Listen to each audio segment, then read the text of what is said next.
La meta es, por lo menos, hacer hasta valvular, ¿no? Veremos si nos da el tiempo. Así la siguiente acabaríamos, las últimas tres, y empezaríamos en endócrino. Podemos tener tiempo así. Ya. Vamos entonces con nuestros temitas. Vamos a empezar a una pequeña introducción, bastante sencilla, chicos. Nada del otro mundo.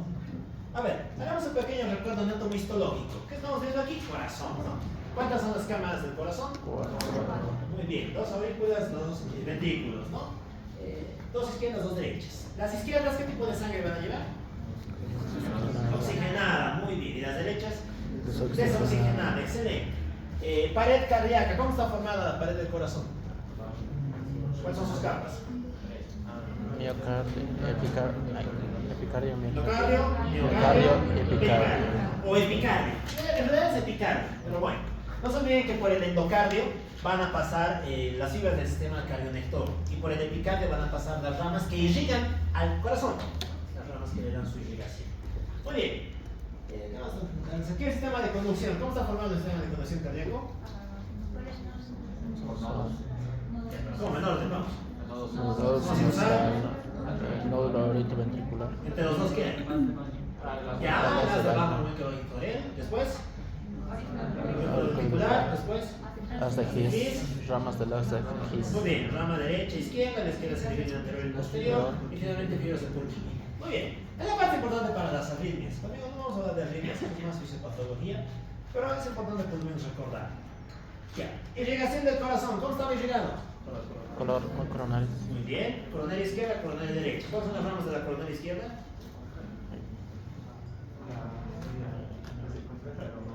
La circunfleja es una, ¿ya? ¿Qué está la coronaria izquierda, no? Circunfleja para la pared lateral y por delante la descendente anterior izquierda, ¿no? La descendente anterior izquierda. Bien importante, no se olviden que la descendente anterior izquierda irriga pared anterior del ventrículo izquierdo, tercio anterior del septo interventricular, ¿no? La circunfleja, pared lateral del ventrículo izquierdo. ¿Cómo es? ¿Lo ha conseguido? Ah, súper, excelente, gracias compañero. Pared lateral del ventrículo izquierdo. Y la coronaria derecha, ¿qué va a llegar? Pared posterior del ventrículo derecho, aurícula derecha y tercio posterior del septo interventricular, ¿no? También hay una rama que es la descendente posterior, esa va a llegar a la pared inferior del ventrículo izquierdo y derecho. Ok. Ya. Un pequeño recuerdo de esto. ¿Qué estamos viendo acá? Les digo, la luz nos mata, pero bueno, ¿qué estamos viendo? ¿Qué pueden reconocer? ¿Una? Las válvulas. Muy bien, es una válvula, ¿no? ¿Qué válvula es? La tricúspide. No, no es la tricúspide. Tampoco. No tiene cuerda. La semilunar. Buenas tardes, por favor, adelante, sí. Por favor, los tres.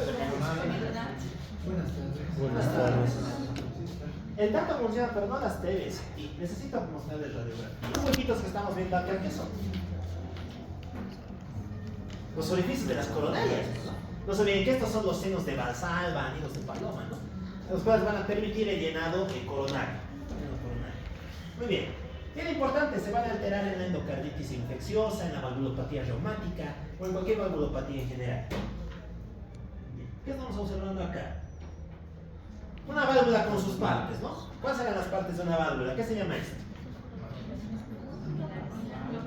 Músculo papilar, muy bien. El músculo papilar emite unas prolongaciones delgadas que se llaman cuerdas tendinosas, excelente. ¿Y las cuerdas tendinosas dónde terminan? ¿Qué es todo esto?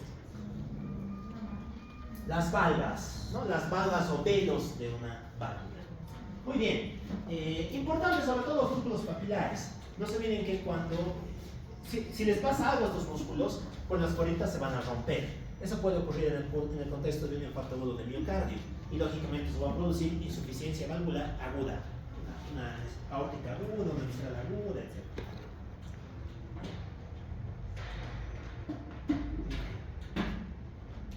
¿Qué más tenemos? Tenemos el recuerdo automistológico. Vamos rápidamente con esto.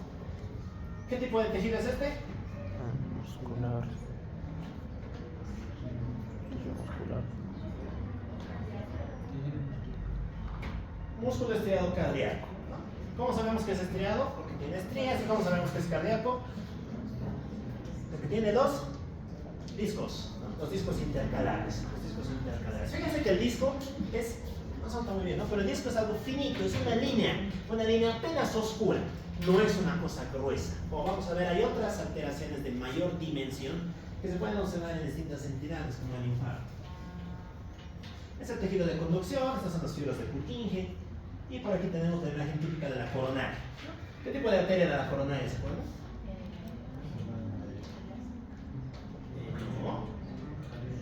Muscular. Es una arteria de mediano calibre muscular. Fíjense la gruesa pared muscular que va a tener, ¿no? Normalmente su abertura es así. Esto desde luego se va a ver modificado cuando tengamos aterosclerosis o cuando tengamos trombos. Ya, hay muchos cambios que va a sufrir el corazón en respuesta de envejecimiento. Esta tablita está en el Robinson. Básicamente nos esquematizan todos ellos. Los más importantes vendrían a ser los cambios a nivel valvular. Fíjense, ¿qué les pasa a las válvulas con la edad? Se calcifican. Y esa calcificación limitará o facilitará la expansión de la válvula.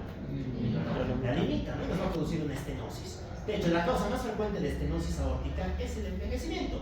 Por eso es una patología que ya no se considera una entidad nosológica como tal, sino más bien se le considera un proceso degenerativo vinculado a la edad.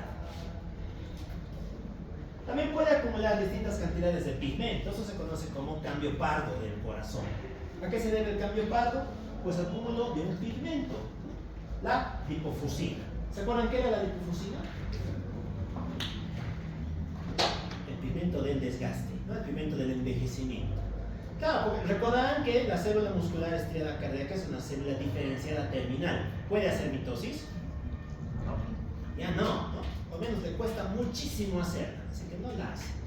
Eso va a dar pie a que también se acumulen inclusiones en forma de lipofusina. Ya. Ok, vamos con lo que nos interesa. En general al corazón le pueden pasar 6 cosas, chicos, que se pueden englobar en 6 categorías. Mi corazón puede fallar y no cumplir su función, eso se llama insuficiencia, la cual puede afectar la sístole o la diástole. Y en función de qué componente afecte, va a ser encasillada en una de esas categorías. ¿Qué otra cosa le pueden pasar? Le podemos poner una obstrucción a su flujo, ¿no? Tapamos el flujo de salida. ¿En qué enfermedad podríamos observar eso? Muy bien, una estenosis valvular, ¿no? Es un ejemplo clásico. ¿Qué más? Trombo. La miocardiopatía hipertrófica, la coartación de aorta, pueden también entrar el TEP. El TEP va a obstruir el flujo del corazón derecho. Entonces van a ser limitaciones al flujo. Después la regurgitación, es decir, la sangre fluye, pero retorna a la misma calidad. ¿En qué entidad observaríamos eso?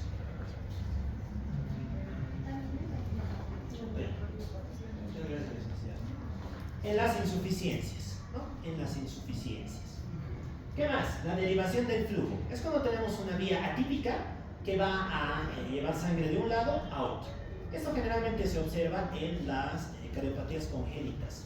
Las cardiopatías congénitas. ¿Qué más? Nos tratamos de la conducción, que entra básicamente en las arritmias. Como les decía, muchas de ellas no tienen una explicación tanto morfológica. Vamos a hacer una pincelada superficial de esto. Van a andar largo y tendido el siguiente semestre de fisiopatología. Por último, el corazón se puede romper, ruptura del corazón o vaso principal. Generalmente es una secuela de un infarto, del miocardio. Muy bien, si nos vamos a la parte de las etiologías, observaríamos que hay varias causas para la enfermedad cardíaca, que se pueden sintetizar en factores ambientales y genéticos. La conmoción nada más va a derivar en todos los cuadros que hemos descrito. Bien.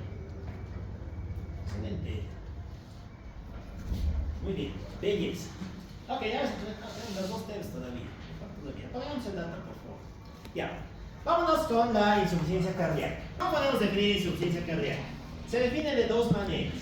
La incapacidad del corazón para eyectar la sangre a fin de satisfacer las demandas metabólicas, o cuando puede hacerlo pero a expensas de una sobrecarga de presión. ¿Ya?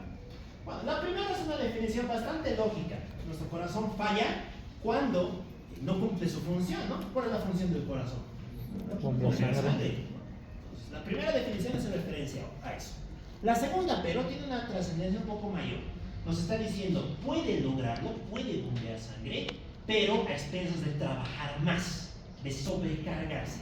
Por eso es que hablamos de presiones de llenado altas, de sobrecargas. Fíjense que es una patología relativamente frecuente, 1 o 2% de la población. ¿Y en quiénes va a ser más frecuente? En los que tengan arriba de 70 años. Es una patología propia del envejecimiento. De hecho, llega a ser tan frecuente como un 10%, ¿no? Se imaginen, si uno de cada 10 viejitos pues van a tener alguna forma de insuficiencia cardíaca. Ya, nos vamos a meter a hablar de sus etiologías. Cuando hablamos de etiologías de la insuficiencia, pues hablamos de dos grandes factores. Un factor subyacente, que puede entenderse como una enfermedad de base, y un factor desencadenante. Entenderemos lo que son los factores subyacentes. Aquí va a entrar cualquier cardiopatía que tenga el paciente, o cualquier afectación miocárdica. Se pueden agrupar en 4 categorías, que se van a dar cuenta de que son bastante lógicas. La primera es la falla intrínseca de la bomba, ¿no? O un miocardio enfermo o disfuncional. ¿Qué enfermedades creen que podrían afectar el miocardio, produciendo que éste no puede eyectar la sangre? ¿Qué enfermedad se les ocurre? Poliomigalia. No, eso es una consecuencia por hipertrofia. ¡Un infarto! Claro, si de repente mi corazón se infarta, ¿podrá eyectar sangre? No. Pues se ha muerto. Si se ha muerto, ¿qué función va a tener? Ninguna. Entonces, el infarto entraría en esa categoría. ¿Qué más? Las miocardiopatías, ¿no? Miocardiopatía hipertrófica, dilatada, restrictiva, etc. ¿Qué más? Una miocarditis, ¿no? Una inflamación del miocardio por causa viral, un ecovirus, un Coxsackie, etc. Algunas infecciones también, ¿no? Por ejemplo, hay una infección por un protozoo, la está llevando parásito, por un protozoo que va a producir falla cardíaca a largo plazo con bloqueo de rama derecha. ¿De qué protozoo estamos hablando? Bien, bueno, del Trypanosoma cruzi, ¿no? Que va a causar la enfermedad de Chagas. Entonces se cuenta que las infecciones de ese estilo también van a producir estas entidades. En síntesis, cualquier cosa que dañe el miocardio puede producir insuficiencia cardíaca. Listo. Y ahí termina esta enfermedades. ¿Qué más? Segunda etiología, ¿no? Aumento de la carga de trabajo. Mi corazón va a tener que bombear contra mucha presión o contra mucho volumen. ¿Qué enfermedades aumentarían la presión contra la que tiene que bombear el corazón? La obesidad. Eso está mejor. La hipertensión, ¿no? La hipertensión arterial pulmonar. ¿Qué más? La coartación de aorta, los aneurismas, todo lo que hemos contado en patología arterial. Recuerden que puede tener consecuencias cardíacas, ¿no? Y puede deberse a sobrecarga de presión. Sobrecarga de volumen. Aquí mi corazón tiene mucho líquido que bombear. ¿Qué enfermedades estarían ahí? ¿Cardias? No. Cardiomegalia. No, eso es una hipertrofia. ¿En qué estados tenemos hipergasto? Una tirotoxicosis, ¿qué les parece? Mucha hormona tiroidea. Sí, ¿no? Nosotros vamos a 150 por minuto, la presión también va a estar en 180 y la sangre también va a fluir mucho. Es un estado hiperdinámico. ¿Ya? ¿Qué más? El embarazo, ¿no? El embarazo. Porque en el embarazo el corazón de la mamá tiene que bombear para su circulación y para mandarle a la placenta y a la circulación del bebé también, ¿no? Tiene que trabajar por dos ese corazón. Es también un estado de hipergasto. La anemia, tenemos pocos glóbulos rojos, mucho líquido, mucho plasma, estado de hipergasto también. El beriberi, etcétera, ¿no? Ese tipo de enfermedades también entran ahí. Por llenado inadecuado, ¿qué cosas podrían impedir que mi corazón se llene adecuadamente? ¿Cómo es que se les ocurre? Cualquier cosa que le afecte al pericardio, ¿no? El pericardio. Una pericarditis constrictiva, un taponamiento pericárdico. Eso van a producir alteraciones del llenado. Nuevamente las arritmias. Aquí aparecen las taquicardias, las bradicardias, algunos bloqueos, etc. Bueno, el chiste es que tú con estas etiologías puedes vivir 5, 10, 15, 20 años sin insuficiencia cardíaca. Vas a ir teniendo manifestaciones clínicas progresivas, pero no súbitas. Salvo que se te presente un desencadenante. ¿Qué es un desencadenante? Una enfermedad que va a precipitar el cuadro. Y aquí estas se pueden dividir en dos, cardíacas y extracardíacas. Dentro de las cardíacas entra clásicamente las arritmias, ¿no? Por ejemplo, una fibrilación auricular. Hagan de cuenta que nuestro corazón no funciona bien y de repente la aurícula comienza, enloquece y se pone a latir a 300 por minuto. No, pues el pobre corazón no va a poder satisfacer esa demanda y finalmente va a entrar en una falla cardíaca, ¿no? De todas estas cardíacas, aquí aparecen las infecciones. Por el mismo mecanismo, recuerden que en la infección va a haber liberación de vasodilatadores, hay mucho gasto y el corazón que de por sí no funcionaba termina de fallar. Y eso nos va a producir enfermedades. Bien, muy bien. Vámonos con la patología básica o la patogenia básica del trastorno. Tenemos un corazón que no es muy funcional, no va a cumplir adecuadamente su función. Bueno, puedes vivir sin una mano, puedes vivir sin un dedo, sí, puedes vivir sin un riñón, pero puedes vivir sin un corazón. No, el cuerpo va a compensar ese déficit y para ello va a activar tres mecanismos de compensación básicos. El primero, deja de llegarle sangre al globo carotídeo, ¿no? Al cuerpo carotídeo. ¿Y qué se va a activar? ¿Qué se va a estimular? ¿Cuál era la función del cuerpo carotídeo? Muy bien, detecta que hay poca presión porque hay poco volumen y activa al simpático, ¿no? Al simpático. Se va a activar el sistema nervioso autónomo simpático. Muy bien, recuerden que este va a trabajar a través de dos tipos de receptores, ¿no? Receptores alfa y receptores beta. Muy bien, ¿qué van a hacer los receptores alfa, sobre todo los de tipo alfa 1? ¿Cuál es su función? Son vasoconstrictores, ¿no?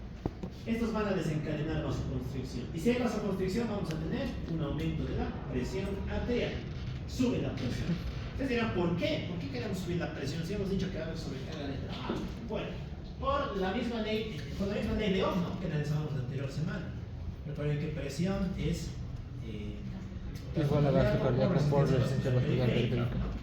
Entonces, gasto cardíaco es presión sobre resistencia vascular periférica. Si sube la presión, ¿qué le va a pasar al gasto cardíaco? ¿Sube o baja? Aumenta también, ¿no? Entonces todo lo que suba la presión también va a subir el gasto. Por eso es que nos interesa hacer este factor. Ya, ¿qué más? Los receptores beta van a actuar sobre el corazón directamente y van a aumentar la frecuencia cardíaca, van a aumentar la contractilidad, el inotropismo, etc. Una serie de efectos. ¿Ya?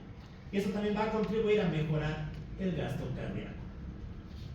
No se olviden que el gasto cardíaco es igual a volumen sistólico por frecuencia cardíaca, ¿no? Y este factor también se va a ver estimulado acá. Listo, ya hemos hablado del gasto cardíaco. ¿Qué más? Resulta que el sistema nervioso autónomo simpático tiene una acción adicional sobre los receptores beta del corazón. ¿Cuál? Que va a inducir cambios a largo plazo. Eso se conoce como remodelado ventricular. Remodelación ventricular.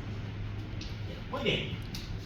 Recuerden que el simpático es un mecanismo de emergencia, no es un mecanismo agudo, nos permite paliar con el déficit de presión durante un tiempo. Pero esto no puede mantenerse a largo plazo, porque actualmente los tejidos se vuelven resistentes. ¿Qué es lo que tenemos que hacer? Activar el mecanismo a largo plazo, ¿no? Ese mecanismo a largo plazo viene desencadenado por una disminución del flujo sanguíneo renal y por otro lado la activación de las células yuxtaglomerulares por parte de los receptores beta. ¿Cuál es la función de la célula yuxtaglomerular? Producir renina, muy bien, producen renina. Claro, a mi riñón no le llega sangre porque mi corazón no está bombeando bien, liberamos renina. ¿Qué hace la renina? Convierte al angiotensinógeno en angiotensina 1 y la ECA va a convertir a angiotensina 1 en angiotensina 2. Bueno, el chiste es que llegamos a la angiotensina 2. ¿Cuáles son las funciones de la angiotensina 2? Muy bien, les cuenta que vamos en la misma línea. Subimos presión, subimos volumen. ¿Qué más? ¿Qué más hace la angiotensina?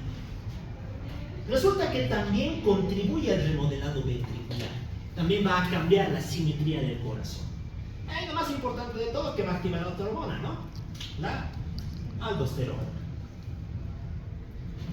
Muy bien. ¿Cuál es la función de la aldosterona?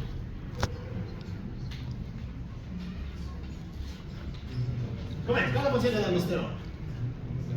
Aldosterona reabsorbe sodio, ¿no?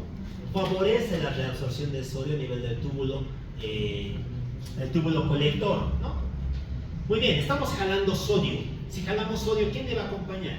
Agua. El agua, muy bien. También se libera DH y captamos agua. Sodio más agua, ¿qué vamos a aumentar? La volemia. Y la volemia va a venir a aumentar también el gasto cardíaco por la fórmula, ¿no?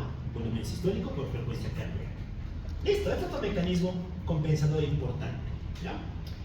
Ok, vámonos con el último. El último es un factor netamente del corazón. Este ya lo conocemos porque tiene su propia ley, ¿no? La famosa ley de Frank Starling. ¿Qué nos dice la ley de Frank Starling?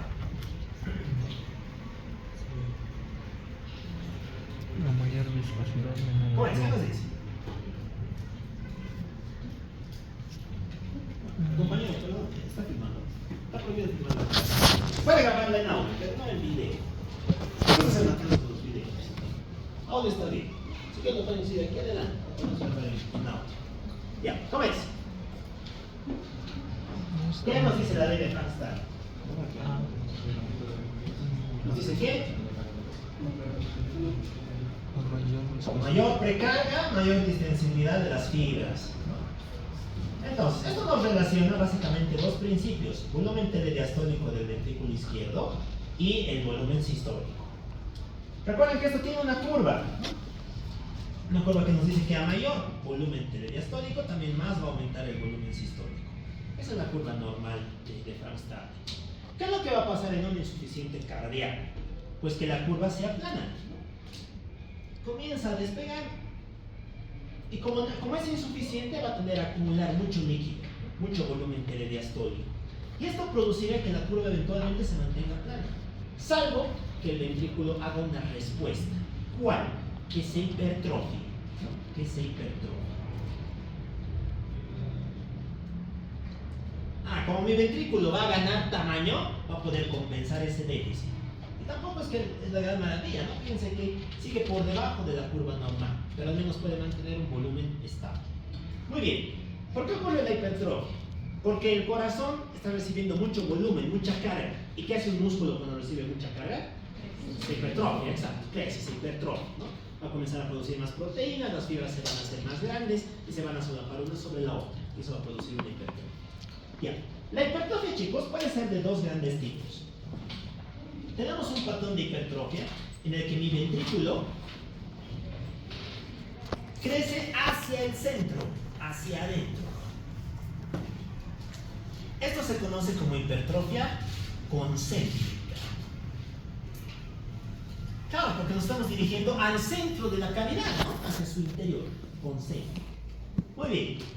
El otro tipo de hipertrofia es aquella en el cual el corazón no es que crece hacia afuera, pero sí se dilata. Tiene una suerte de desarrollo exterior, de modo tal que su pared se va a hacer más delgada. Eso se conoce como hipertrofia excéntrica. Y vamos a ver que esto tiene manifestaciones o consecuencias bien importantes. Bien, dentro de la concéntrica, ¿qué vamos a encontrar? Fíjense que la pared del ventrículo se hace más gordita, más gruesa.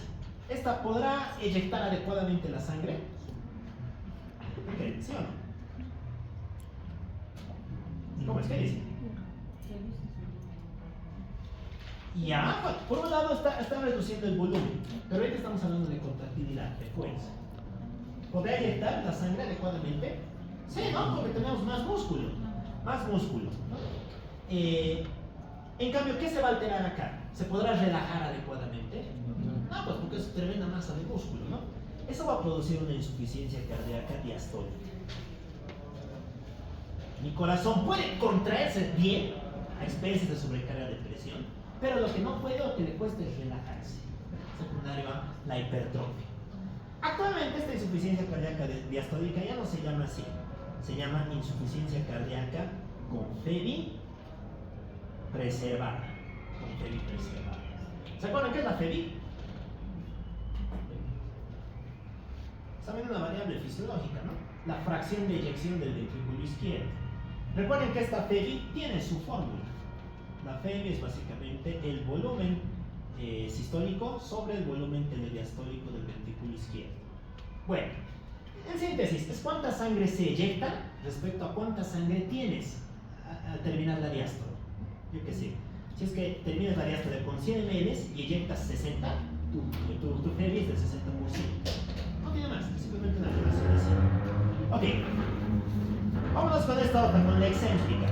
¿Por qué tiene ese tamaño? Tiene tremenda luz, ¿no? En esa luz va a poder guardar muy bien una cantidad grande de volumen. Se va a llenar de volumen. Pero, ¿cómo estará su sístole? ¿Se podrá contraer adecuadamente? No, pues porque la pared se ha vuelto delgadita, ¿no? Vamos a tener una insuficiencia cardíaca sistólica. ¿No? Y esto actualmente tiene nombre, se le llama insuficiencia cardíaca con FEBI. ¿Cómo estaría la FEBI? ¿Aumentada, reducida o preservada también? Reducida, ¿no? Con FEBI reducida. Muy bien. Porque nuestro ventrículo es tan delgado que no se contrae adecuadamente. ¿Ya? Esto obedece un patrón de dilatación. Muy bien. Aquí de hecho ustedes me dan una fórmula más, ¿no? Hay una fórmula que nos justifica la hipertrofia. ¿Se acuerdan cuál es? Es la famosa ley de Laplace, ¿no? ¿Qué nos dice la ley de Laplace?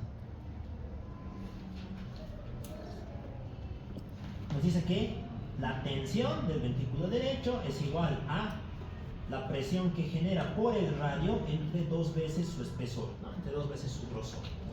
Entonces, fíjense que si hacemos más gruesa la pared, aumentamos su espesor, la tensión va a caer. Vamos a disminuir la necesidad de trabajo que necesitamos. Es por eso que se hace más gordito, que se hace más grueso, porque está disminuyendo el trabajo que necesita para mover esa carga. Ya, muy bien. Ok, así es como básicamente va a vivir un insuficiente cardíaco. Nosotros diremos, ay, qué bien, un poco más, ¿no? Por lo menos con esto aguantará. Bueno, va a aguantar hasta que estos mecanismos se tornen en su contra. La insuficiencia cardíaca es el ejemplo perfecto de cómo un mecanismo de compensación a largo plazo se vuelve descompensador. ¿Por qué? Porque fíjense que por un lado estamos cambiando la forma del corazón. Vamos a comenzar a hacerlo más grande, más pequeño, y eso no es bueno, ¿no? En el corto plazo es reversible, pero si a largo plazo no se controla, se vuelve irreversible. Es por eso que el tratamiento final de una insuficiencia cardíaca que es refractaria a tratamiento es el trasplante. No tiene otro. Porque se ha modificado tanto que ya no puede retornar su forma habitual. Ok, ¿qué otra cosa tenemos? Estamos sobrecargándonos de volumen. ¿Y esto qué va a producir? Síntomas congestivos. Clínica congestiva. Y hablar de clínica congestiva es hablar de edema.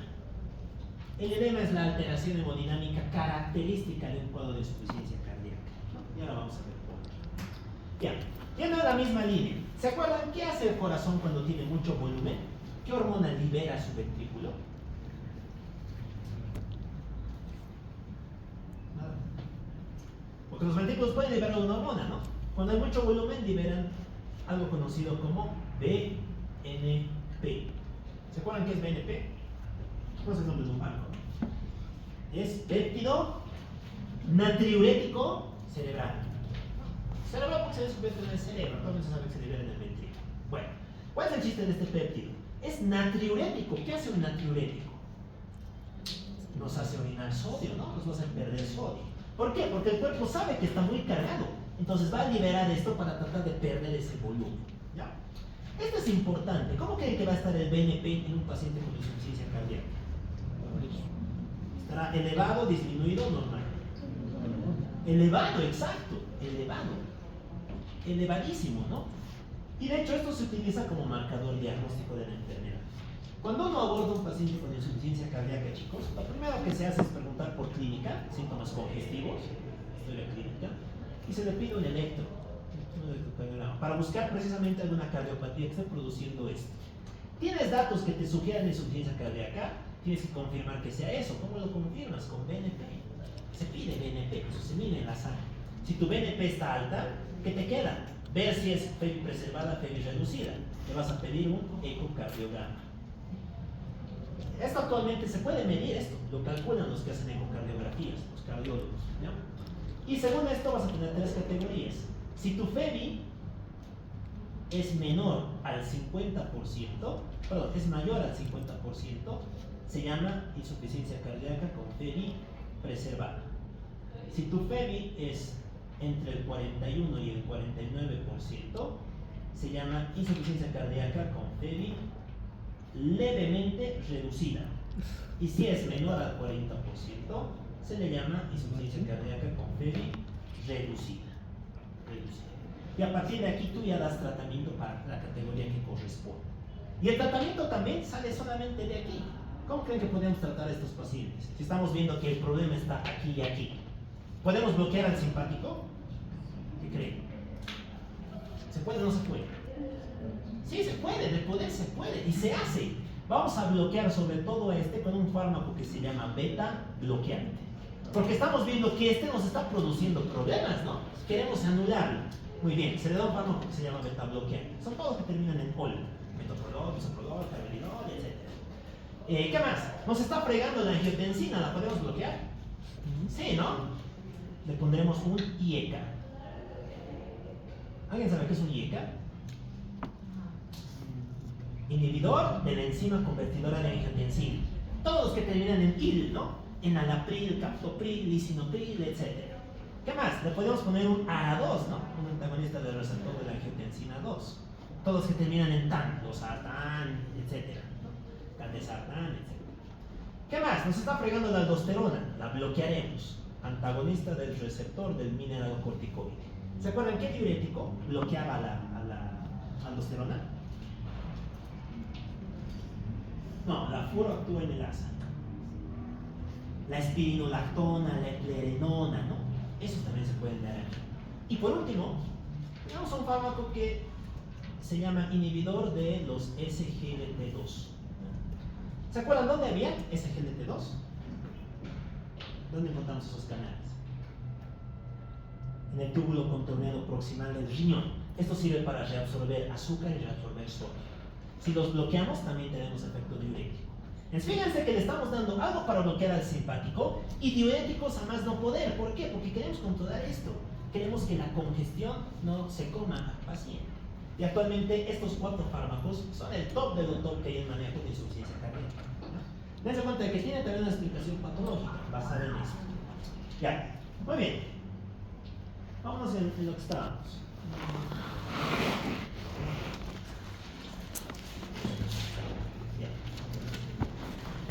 Las etiologías son bastante lógicas. Dense cuenta de que todas estas se razonan. Aquí va a entrar todo lo que le afecta a la izquierda: hipertensión arterial, insuficiencia, valvulopatía izquierda, contracción de aorta, etc. A la derecha lo propio, todo lo que le puede afectar a la derecha: hipertensión pulmonar, el TEP, el EPOC, etc. Esto no es de memorizarlo, simplemente cuestión de razonar. Aquí estamos viendo los patrones de hipertrofia, ¿no? A ver, este es un corazoncito normal, así tiene que ser. ¿Qué tipo de hipertrofia sería esta? Concéntrica, muy bien, insuficiencia cardíaca diastólica. ¿Y esta? Excéntrica, fíjense el tamaño que tiene la cavidad, ¿no? Insuficiencia cardíaca sistólica. Ya. La insuficiencia cardíaca se clasifica de distintas maneras. Ahí tenemos 5 escalas, conocerlas. Por tiempo, aguda. Si es aguda, nos va a dar síntomas en muy poco tiempo. Y tenderá a producirnos descompensaciones. Sí, ¿no? Porque no tenemos tiempo de adaptarnos. Todo esto va a ocurrir si tenemos tiempo, semanas, meses, años, etc. Esto es propio de la insuficiencia cardíaca crónica. ¿Ya? Pero en cambio en la aguda, de repente tu corazón deja de funcionar. ¿Qué vas a tener? Alteración hemodinámica. Eso se traduce en forma de hipotensión. Hipotensión arterial. En cambio en la crónica, ¿qué vas a tener? Síntomas congestivos, ¿no? Edemas por todo lado. Muy bien. Respecto al gasto cardíaco, 2 tipos de insuficiencias: de bajo y alto gasto. De bajo gasto las razonamos, ¿no? ¿Cuáles serían las de alto gasto? Las que acabamos de decir, ¿no? Mi corazón lo bombea, pero con mucho trabajo, con sobrecarga de presión o de volumen. Y ahí entra el embarazo, la anemia, tirotoxicosis, la enfermedad de Paget ósea, entra las fístulas arteriovenosas, etc. A nivel de ventrículo, si se afecta a la izquierda o a la derecha, ¿no? Podemos tener insuficiencia de la izquierda o derecha. Eventualmente, ¿podrán afectarse los dos? ¿Qué creen? ¿Izquierdo y derecho? Sí, ¿no? Sí. Y lo estamos viendo aquí porque, fíjense que están conectados los dos circuitos, ¿no? Cuando el corazón izquierdo falle, va a producirle alteraciones también a la circulación pulmonar. Y eso va a terminar en una insuficiencia cardíaca global. Los dos van a fallar en ese caso. Ahorita vamos a entender mejor este punto. Por su manifestación clínica, tenemos datos de insuficiencia anterógrada, es decir, no le llega sangre a los órganos por delante, y esos órganos van a entrar en hipoxia, ¿no? En situación hipóxica. O pueden ser retrógradas, los síntomas afectan a lo que hay por detrás. En ese caso tenemos manifestaciones congestivas. Y por último, según la P, que ya lo hemos clasificado, y como les digo, es actualmente la que se utiliza para el diagnóstico y el tratamiento de esta enfermedad. Ya. Ok, vámonos con la parte morfológica. Bueno, en general con las manifestaciones clínicas, ¿no? Vamos a hacer el abordaje clásico de la insuficiencia cardíaca, que es dividirla en lados, ¿no? Izquierda y derecha.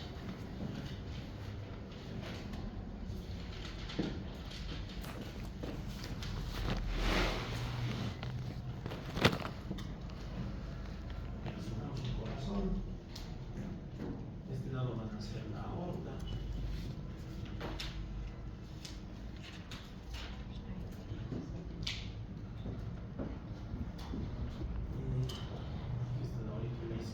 al ventrículo izquierdo. Al aurícula izquierda llegan las venas pulmonares. Las pulmonares vienen del pulmón. Y estas nacen de la arteria pulmonar. Ok.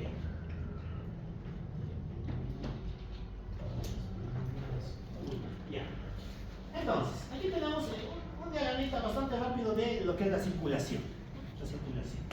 La insuficiencia cardíaca izquierda, chicos, nos puede producir tres tipos de alteraciones. Alteraciones anterógradas, alteraciones retrógradas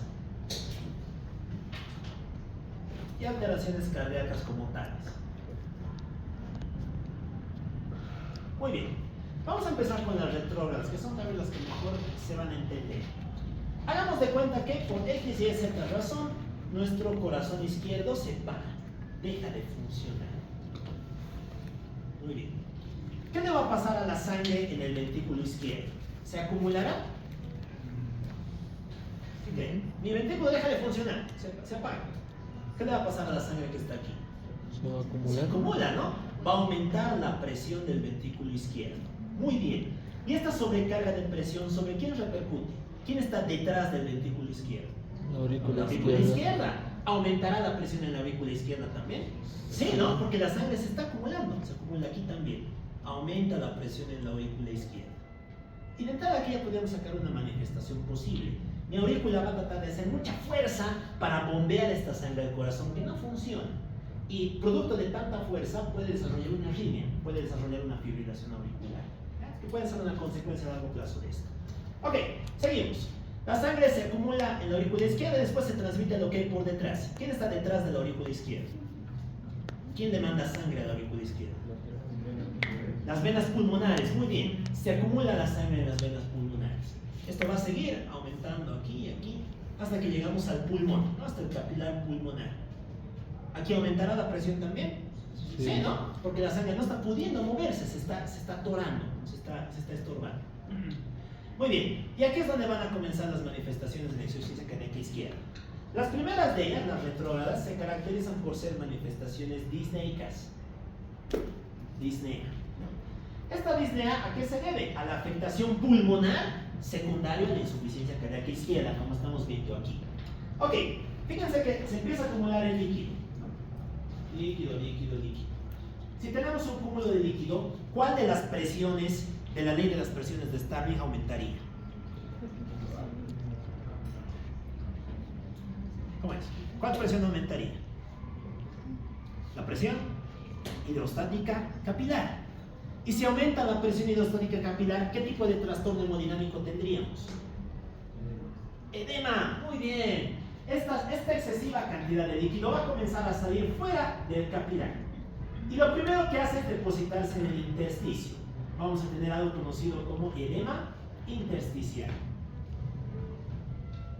El edema intersticial, chicos, se puede observar en una placa radiográfica, ¿no? Y esto ha dado pie a un patrón que es bien característico. Se les conoce como las líneas de Kerley. No sé si alguno lo ha leído o ha escuchado hablar de estas líneas. Fíjense que las líneas de Kerley son de tres tipos, ¿no? Fíjense que en la parte periférica del pulmón, aquí, aparece una suerte de líneas, ¿no? Una suerte de rayas que se están marcando en la superficie del pulmón. Lo vemos aquí, las vemos también por acá, ¿no? Estas. Eso lo que nos está marcando es la acumulación de líquido en el intersticio pulmonar, ¿no? Entre los alvéolos. Y eso se manifiesta en forma de líneas de Kerley. Las más importantes son las de tipo B. Bueno, de tipo A, que son las que están ahí en flechita blanca, ¿no? La de tipo A es una que nace desde el ápex pulmonar y se dirige al ilirio. Esas que están en color negro son las de tipo C. Fíjense que hay una suerte de entramado que está alrededor de estructuras oscuras, ¿no? Eso es la línea de Kerley de tipo C. Ya, ok. Vamos a comenzar a acumular líquido en nuestros pulmoncitos, ¿ya? ¿Y eso qué va a producir? ¿El intercambio gaseoso se alterará? Sí, ¿no? Sí, porque va a ser muy difícil que el oxígeno pase por aquí. Vamos a tener disnea. Disnea primero de esfuerzo.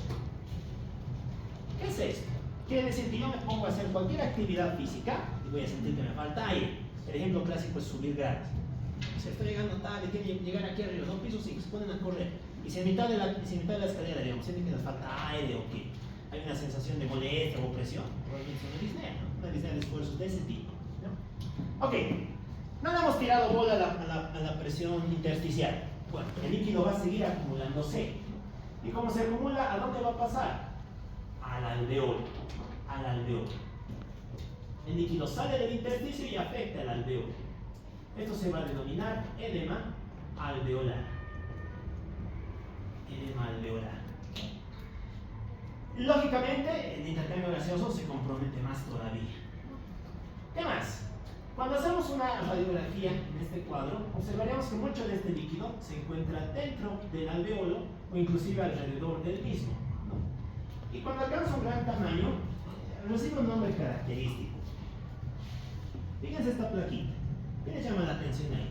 Hay una masa, ¿no? Es una masa radioopaca.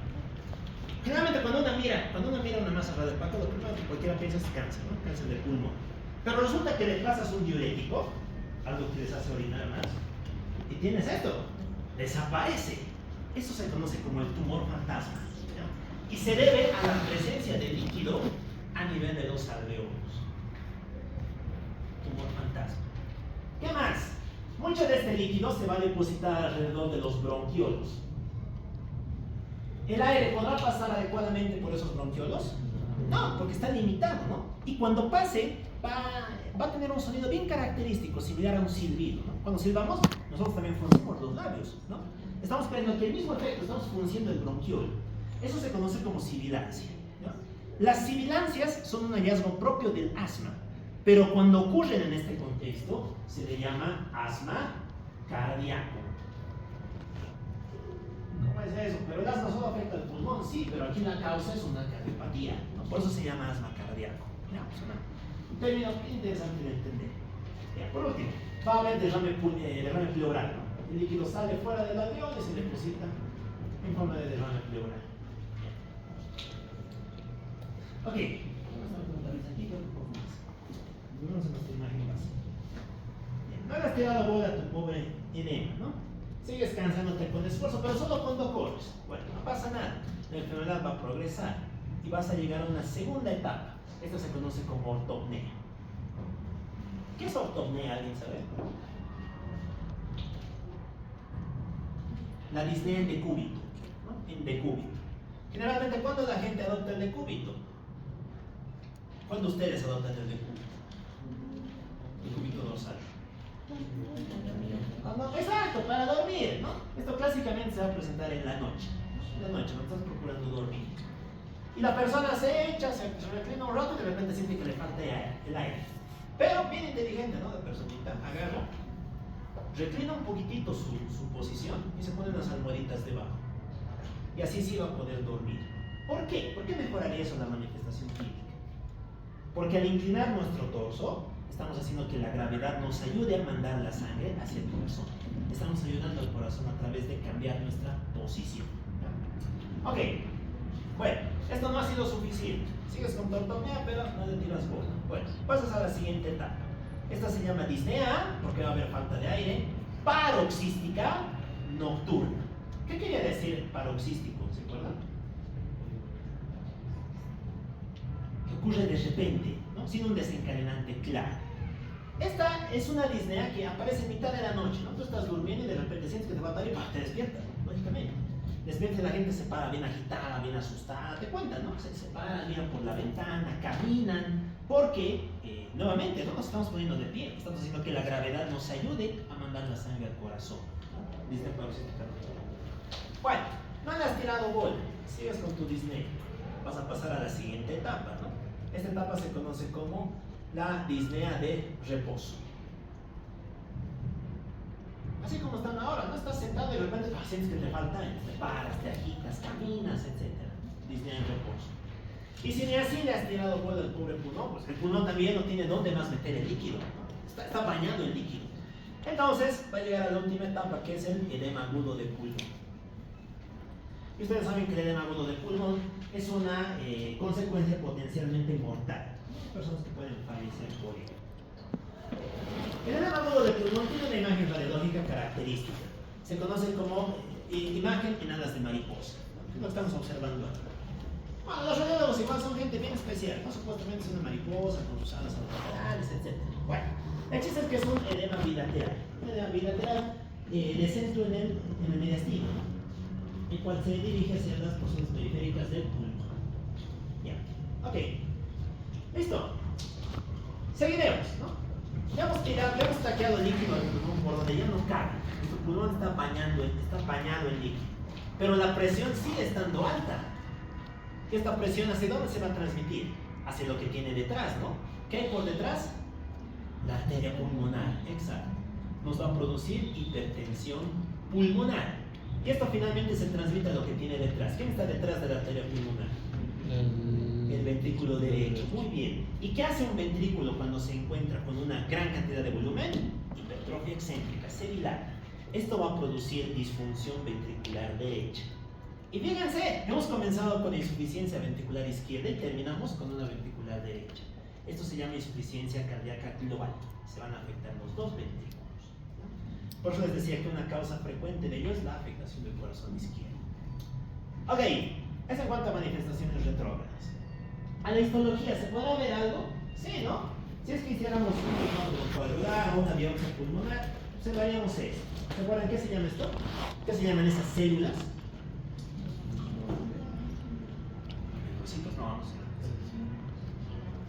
Son oscuras, más bien son cafecitas, porque han fagocitado eritrocitos y han convertido su hemoglobina en hemosiderina.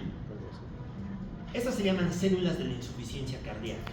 Son macrófagos que acaban de fagocitar un eritrocito. ¿Y por qué hay eritrocitos en el alveolo? Porque se están escapando de los vasos sanguíneos. Ok, listo, vámonos con las manifestaciones anterógradas. Esto también es bastante lógico. A nivel anterógrado puede haber dos manifestaciones agudas, típicamente descompensación hemodinámica, y crónicas, que son las manifestaciones de hipoxia. Tiene bastante sentido. Mi ventrículo izquierdo no puede mandar la sangre, ¿no? Si no puede mandar la sangre, no le va a llegar sangre a los órganos periféricos. Y a partir de aquí empezaremos a sacar ramas.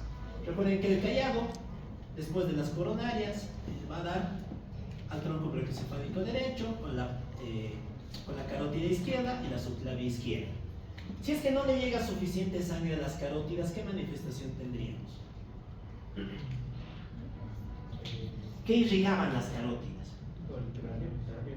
Muy bien, todo el encéfalo, ¿no? El sistema nervioso central. ¿Y qué vamos a tener? Alteraciones del sistema nervioso central, alteraciones del estado de conciencia, cefalea, vamos a tener bradipsiquia, las cuales finalmente terminan en un cuadro conocido como encefalopatía hipóxica, porque a mi cabeza le está faltando oxígeno, ¿no? Secundaria a la insuficiencia cardíaca. Muy bien, seguiremos bajando. Viene por aquí nuestra aorta, la aorta da otra rama, ¿no? Que es la tipo de Haller, y por debajo da la mesentérica inferior. ¿A dónde van esas arterias? ¿Qué irrigan? Mesentérica superior y mesentérica inferior. ¿La mesentérica superior? Bueno, irriga sobre todo el área intestinal, ¿no? El área intestinal. Muy bien. Y cuando una persona ingiere algún alimento, alguna comida, ¿necesita más sangre de su intestino o menos sangre? Más, ¿no? Porque necesitamos absorber sustancias y demás. Entonces, resulta que a nivel intestinal va a pasar algo bien interesante. Se llama angina intestinal. Lo mismo, ¿no? Uno debe decir, pero angina solamente hay en el pecho. Bueno, en ese caso es un dolor que aparece a nivel abdominal. ¿Por qué ocurre? ¿A qué se debe? Bueno, como bien han dicho, el sistema digestivo necesita sangre durante la digestión. ¿Pero este corazón le puede dar esa sangre? No, no puede. Por lo tanto, el intestino entra en isquemia, ¿no? Y sufre y comienza a producir dolor abdominal con la ingesta, con la alimentación. Si te duele cuando comes, entonces ¿qué vas a hacer? No comer, ¿no? Y lógicamente las personas empiezan a entrar en un estado de hiporexia, no comen, y lógicamente se desnutren, ¿no? Van a tener hipovitaminosis, van a tener disminución de la masa magra, tendrán osteopenia, etc. Ya, ok. ¿Qué más? Seguimos bajando. La aorta también da otras dos ramitas, ¿no? Las arterias renales. Si es que no hay mucho flujo por aquí, pues cae el flujo sanguíneo renal. Y si cae el flujo sanguíneo renal, ¿qué vamos a tener? ¿Cómo estará el filtrado? ¿Normal, aumentado o conservado? ¿Conservado? Disminuido, ¿no? Recuerden que el filtrado depende de la cantidad de sangre que le llega al riñón. Disminución de la tasa de filtración glomerular. ¿Y esto qué nos va a producir? Dos manifestaciones. ¿Cómo estará la orina? ¿Aumentada o disminuida? Disminuida, ¿no? Oliguria. Muy bien, oliguria. Y la segunda, algo que se conoce como azoemia prerrenal. Bueno, esto lo vamos a entender cuando lleguemos al tema de nefro, de riñón. Vamos a ver aquí. La azoemia es básicamente la acumulación de metabolitos de la urea en la sangre, porque tu riñón no está filtrando adecuadamente. Ya. La segunda es la nicturia. ¿Qué creen que es nicturia?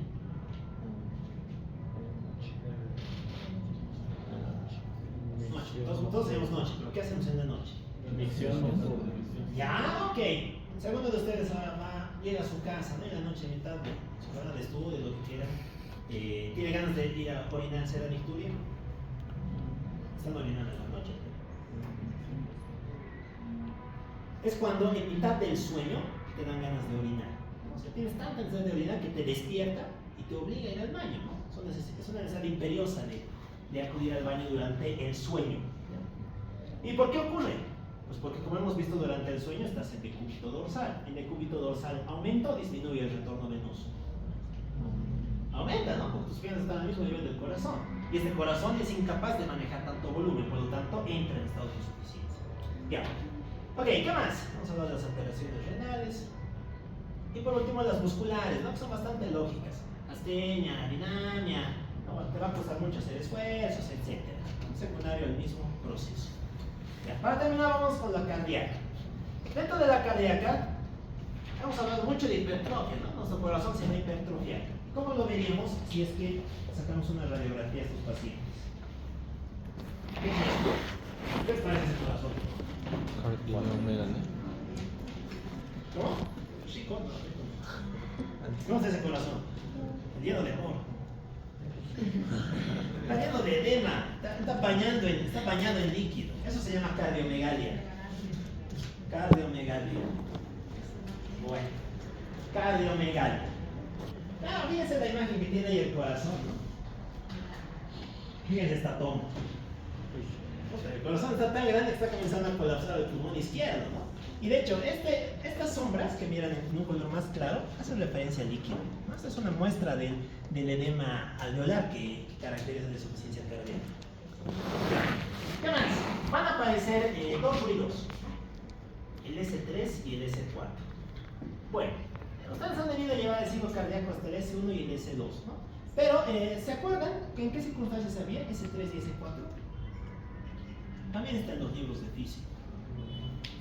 El S3 es el ritmo de galope, galope ventricular, y el S4 es galope auricular.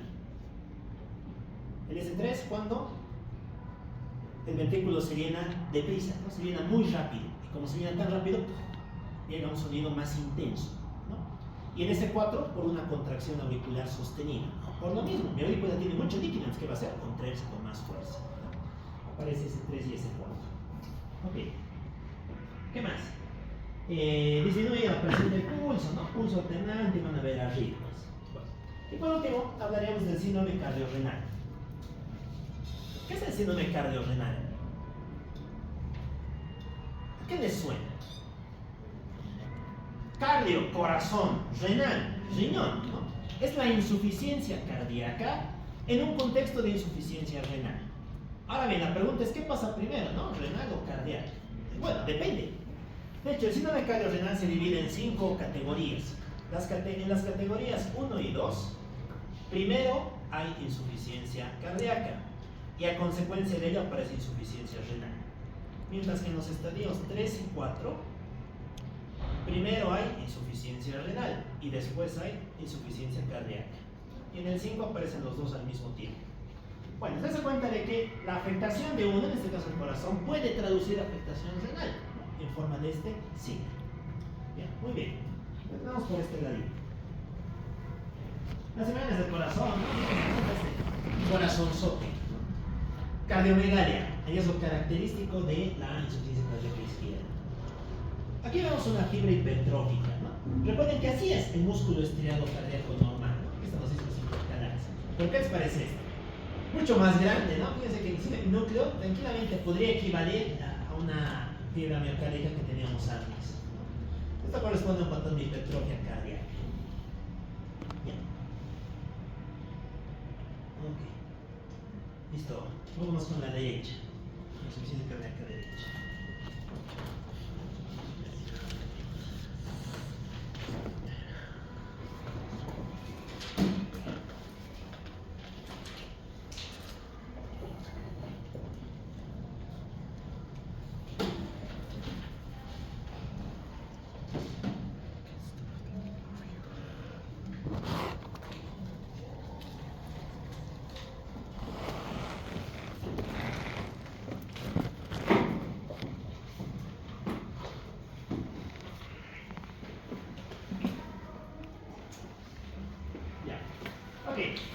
A la derecha, chicos, no puede pasar lo mismo. Tres tipos de alteraciones: anterógradas, retrógradas y alteraciones cardíacas. Ya. Vamos a hablar de las retrógradas, que son las más interesantes. Seguimos el mismo esquema. Recuerden que los retrógrados afectan lo que está por detrás. Vamos a hacer una línea, vamos a matar nuestro ventrículo derecho. Y pues si por cualquier causa falla el ventrículo derecho, ¿qué vamos a tener? ¿Qué le pasará a la presión dentro del ventrículo derecho? ¿Aumenta o baja? Aumenta, ¿no? Aumenta la presión del ventrículo derecho. ¿Y esto qué va a producir? ¿Qué va a hacer la aurícula? ¿Aumentará también su presión? Sí, ¿no? Aumenta la presión en la aurícula derecha. Muy bien. Seguimos yéndonos hacia atrás. ¿Quién está por detrás de la aurícula derecha? ¿Qué venas llegaban ahí? Las cavas, muy bien. Aumenta la presión en la cava superior y aumenta la presión en la cava inferior. Vámonos con esto. ¿Qué manifestación clínica esperarían encontrar si es que la presión en la cava superior está elevada? Muy bien. Recuerden que aquí va a llegar una venita que es la yugular. Si aquí está congestionado porque está trancado, ¿cómo va a ser el flujo en el yugular? Alterado también, ¿no? Y vamos a ver una masa o una bola que protruye con el pulso. Eso se conoce como ingurgitación yugular. Ingurgitación yugular. ¿Qué más? Aparece un reflejo. Se conoce como el reflejo hepato-yugular. El hepato-yugular. ¿En qué consiste eso? En que haces una compresión, una ligera presión a nivel del área abdominal, generalmente a nivel hepático, y esa compresión desencadena una ingurgitación yugular. ¿Por qué? Porque al comprimir estás mandando más sangre al corazón y ese corazón está congestionado. Reflejo hepato-yugular. Ok, poco más a contar aquí. Vámonos con la vena cava inferior. ¿Se acuerdan encima de qué estructura se puede encontrar a la cava inferior? Encima del hígado, ¿no? Recuerden que el hígado manda unas venas que son las venas suprahepáticas que contribuyen a la vena cava inferior. Muy bien, si la presión está aumentada en la cava inferior, ¿se transmitirá al hígado? Sí, ¿no? Nuestro hígado se va a comenzar a edematizar, se va a llenar de líquido. ¿Y eso qué produciría? ¿El hígado aumentará de tamaño o conservará su tamaño? Muy bien, eso se llama hepatomegalia. Vamos a tener hepatomegalia. Y adicionalmente, observaríamos un hallazgo morfológico característico de este tipo. Ya lo conocemos, ¿no? ¿Qué se llama esto?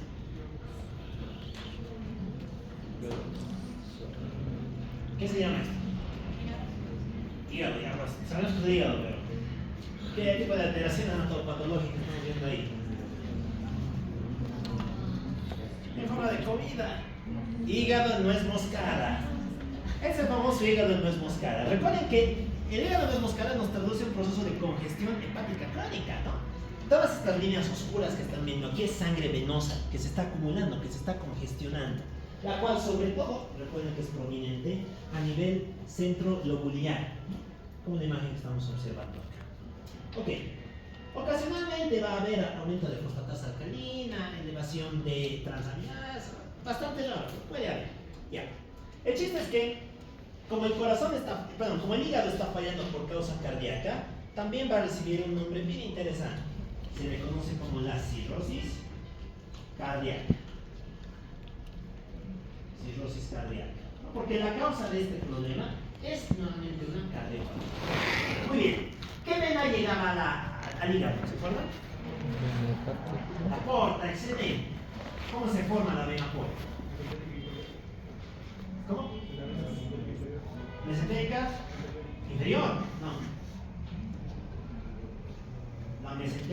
superior más la esplénica, ¿no? Seguimos en lo mismo. Aumenta la presión en el hígado, por lo tanto aumenta la presión en la vena porta y por lo tanto aumenta la presión en la vena esplénica. ¿Esto qué va a producir? ¿Cómo estará nuestro vaso? ¿Se congestionará también? ¿Que será de tamaño? Sí, ¿no? Esplenomegalia. Listo. ¿Qué más? La mesentérica superior, ¿de dónde lleva la sangre? ¿Qué estructuras drena?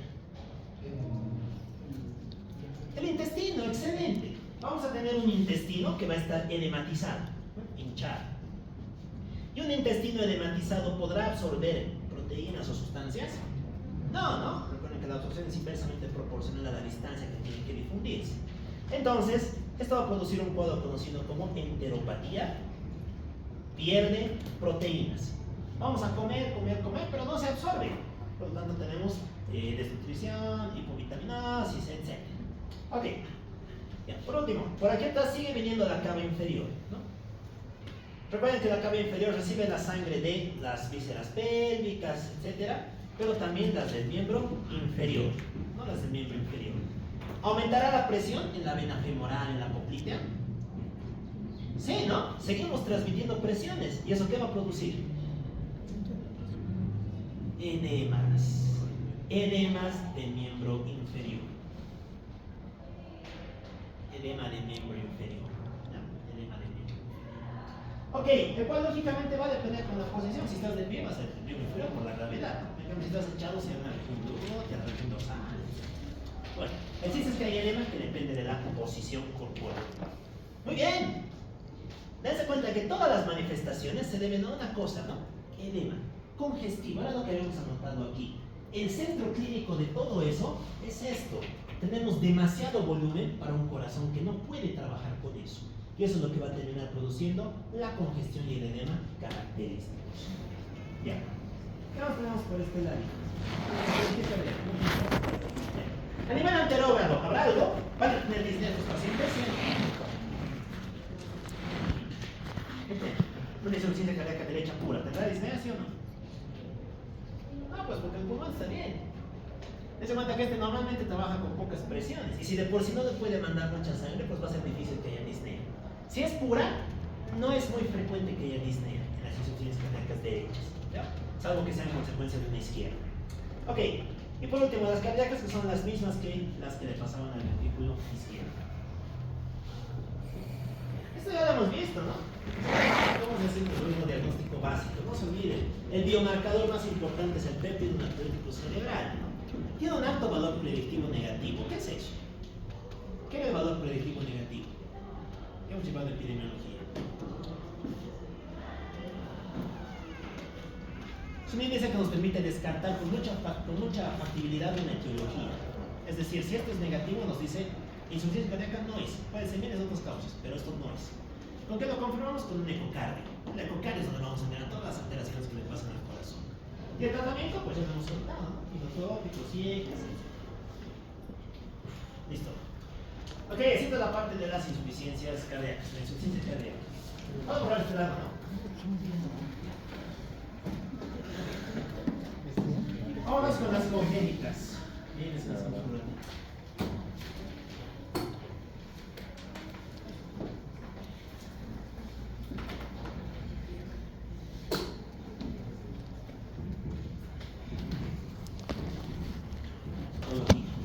¿Cómo definimos a una congénita? Como aquella alteración que se presenta al nacer, generalmente después del nacimiento o, en caso de que sean prematuros, en el curso de esa edad. Las cardiopatías congénitas, chicos, se clasifican en dos grandes categorías. ¿Se acuerdan cuáles son?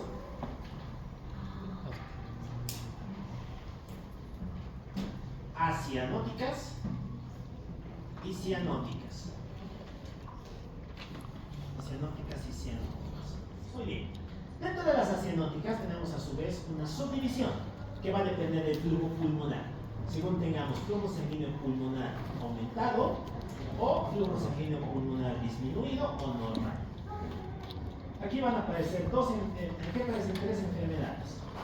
La comunicación interauricular, la comunicación interventricular y el ductus arterioso persistente. Dentro de esta otra, con flujo sanguíneo disminuido o normal, tenemos simplemente una entidad, que corresponde a la coartación de aorta. Coartación aorta. Bien. Vámonos con las cianóticas. Tienen la misma división. Flujo sanguíneo pulmonar aumentado. Salud, flujo sanguíneo pulmonar disminuido normal. Ya. ¿Saben cómo se llama el hipo? Sin bulto. Sin bulto. Sin bulto. Es el término clínico para referirse al hipo. Bueno. Ok. A su vez, las cianóticas con flujo sanguíneo pulmonar aumentado van a ser de dos categorías. Aquí aparece el famoso FALOX y aparece la anomalía de Epstein. Dentro de las que tienen flujo sanguíneo disminuido o normal, tenemos la transposición de los grandes vasos y la comunicación anómala venosa total.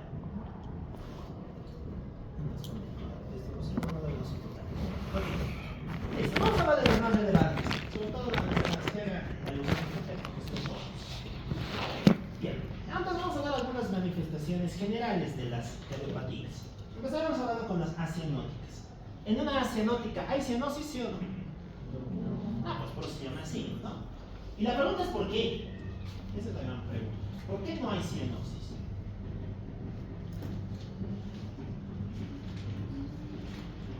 Bueno, resulta que en estas cardiopatías, fíjense que hay o bien una comunicación o algún punto que una ambas cavidades.